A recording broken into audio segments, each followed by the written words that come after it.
Jam 11 malam. Seorang mahasiswa lagi duduk di kasur tipis kosannya. Lihat saldo rekening. Sisa 184.000. Besok harus bayar print tugas. Minggu depan uang kiriman belum tentu cukup.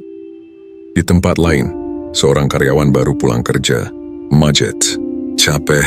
Gaji masuk tapi langsung habis buat cicilan dan kebutuhan. Dan di rumah sederhana, seorang ibu rumah tangga lagi lipat baju. Anaknya tidur. Suaminya kerja lembur. Dia diam sebentar.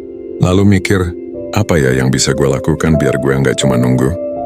3 orang, 3 fase hidup, satu pertanyaan yang sama.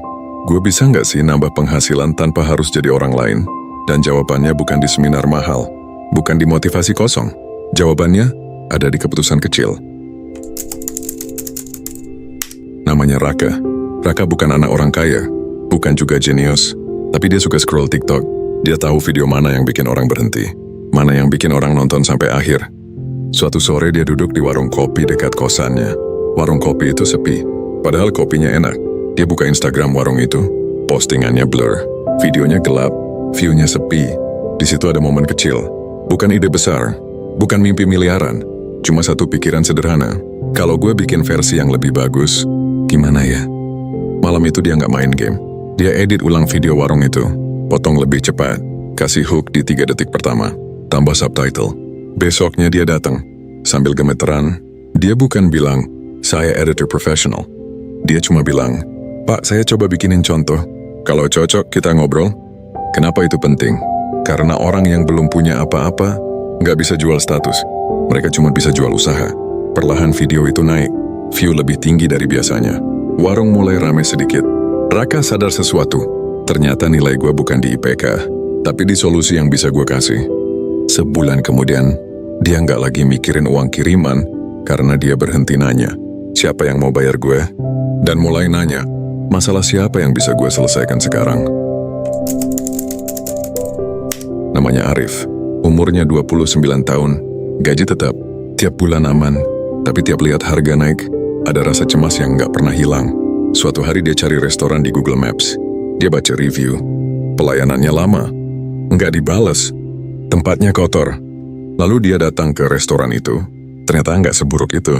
Masalahnya bukan produknya, masalahnya persepsinya. Dan di situ Arif mikir, kalau ini diperbaiki pasti beda. Malam-malam dia belajar soal Google Business Profile, cara balas review, cara upload foto yang proper, cara optimasi deskripsi. Bukan karena dia pengen jadi konsultan, tapi karena dia takut satu hal, takut 10 tahun lagi, dia masih di posisi yang sama.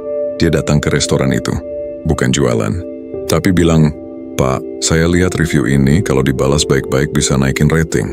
Pemiliknya kaget. Belum pernah ada yang peduli. Arif mulai bantu. Perlahan rating naik, traffic naik, dan untuk pertama kalinya, Arif ngerasa dia punya kontrol atas hidupnya. Bukan cuma nunggu kenaikan gaji, tapi membangun sumber lain. Yang bikin beda bukan skillnya, tapi keberanian untuk nggak cuma mengeluh. Namanya Bu Sari. Setiap hari masak, setiap hari antar anak sekolah, setiap hari bersih-bersih. Orang sering bilang, cuma di rumah. Padahal dia kerja 24 jam. Suatu hari tetangganya bilang, Bu masakannya enak banget, jualan aja. Dia cuma ketawa, takut nggak laku, takut malu. Tapi satu malam dia hitung, kalau 10 orang pesan makan siang tiap hari, itu sudah bisa bantu cicilan sekolah anak. Dia nggak buka restoran, nggak sewa tempat, dia cuma kirim pesan di grup WhatsApp komplek. Besok coba buka 10 porsi dulu ya sistem pre-order. Iya 10, bukan 50, kenapa? Karena dia tahu kualitas lebih penting daripada gengsi. Hari pertama habis, 8 orang repeat order. Bulan kedua stabil. Dan yang berubah bukan cuma keuangan, tapi rasa percaya dirinya. Dia nggak lagi merasa cuma di rumah. Dia merasa berkontribusi. Dan itu jauh lebih mahal dari uangnya. Lo sadar nggak? Dari semua cerita tadi, nggak ada yang mulai dengan modal besar, koneksi luas, atau follower ribuan. Mereka mulai dari rasa nggak nyaman, rasa takut kurang, takut tertinggal, takut nggak berarti. Tapi mereka ubah rasa itu jadi tindakan kecil. Dan tindakan kecil itu diulang, sampai jadi sistem. Lo nggak butuh ide yang sempurna. Lo cuma butuh satu keputusan kecil minggu ini. Satu pesan, satu tawaran, satu postingan. Sekarang gue mau tanya, kalau hidup lo terus kayak sekarang, 5 tahun lagi lo bakal bangga atau nyesel? Tulis di komentar, lo di fase mana? Dan satu langkah kecil apa yang mau lo ambil minggu ini? Karena mungkin perubahan besar dalam hidup lo nggak dimulai dari seminar, tapi dari keberanian kecil yang lo ambil diam-diam. Dan itu bisa mulai hari ini.